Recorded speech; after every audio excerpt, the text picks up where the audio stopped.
to change the world? Start off by making your bed. If you make your bed every morning, you will have accomplished the first task of the day. It will give you a small sense of pride, and it will encourage you to do another task, and another, and another. And by the end of the day, that one task completed will have turned into many tasks completed. Making your bed will also reinforce the fact that the little things in life matter. If you can't do the little things right, you'll never be able to do the big things right. And if by chance you have a miserable day, you will come home to a bed that is made, that you made. And a made bed gives you encouragement that tomorrow will be better. To pass SEAL training, there are a series of long swims that must be completed. One is the night swim. Before the swim, the instructors joyfully brief the students on all the species of sharks that inhabit the waters off San Clemente.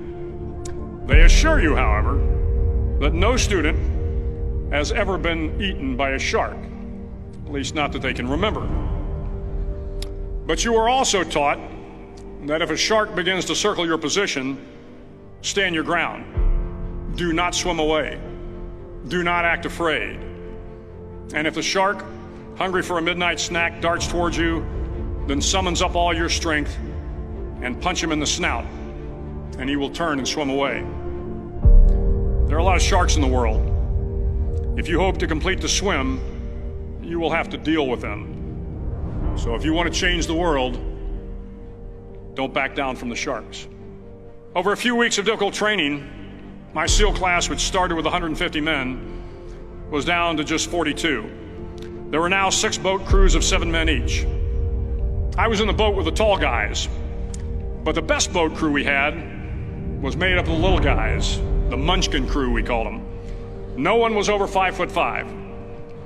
The Munchkin boat crew had 1 American Indian, 1 African American, 1 Polish American, 1 Greek American, 1 Italian American, and 2 tough kids from the Midwest. They out-paddled, outran, and outswam all the other boat crews. The big men in the other boat crews would always make good-natured fun of the tiny little flippers the Munchkins put on their tiny little feet prior to every swim. But somehow these little guys from every corner of the nation and the world always had the last laugh, swimming faster than everyone and reaching the shore long before the rest of us. SEAL training was a great equalizer. Nothing mattered but your will to succeed, not your color, not your ethnic background, not your education, not your social status. If you want to change the world, measure a person by the size of their heart, not by the size of their flippers. The 9th week of training is referred to as Hell Week.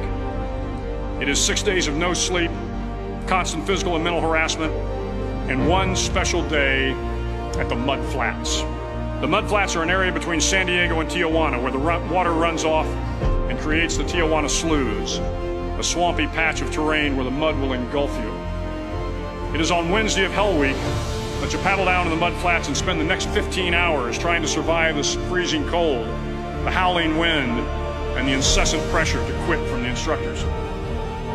As the sun began to set that Wednesday evening, my training class, having committed some egregious infraction to rules, was ordered into the mud.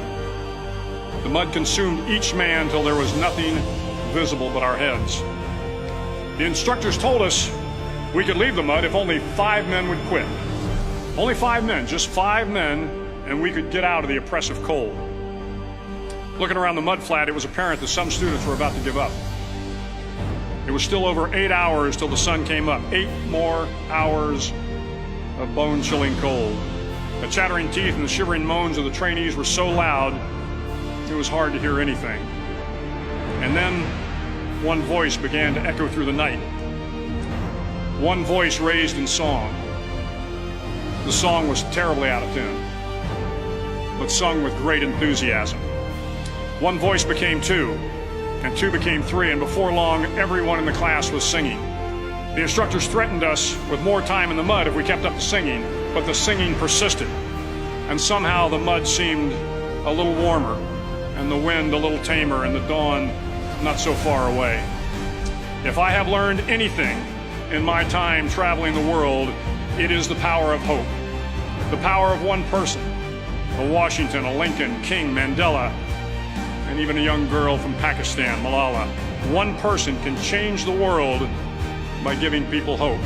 So if you want to change the world, start each day with a task completed. Find someone to help you through life. Respect everyone. Know that life is not fair and that you will fail often. But if you take some risks, step up when the times are the toughest, face down the bullies, lift up the downtrodden, and never ever give up. If you do these things, the next generation and the generations that follow will live in a world far better than the one we have today.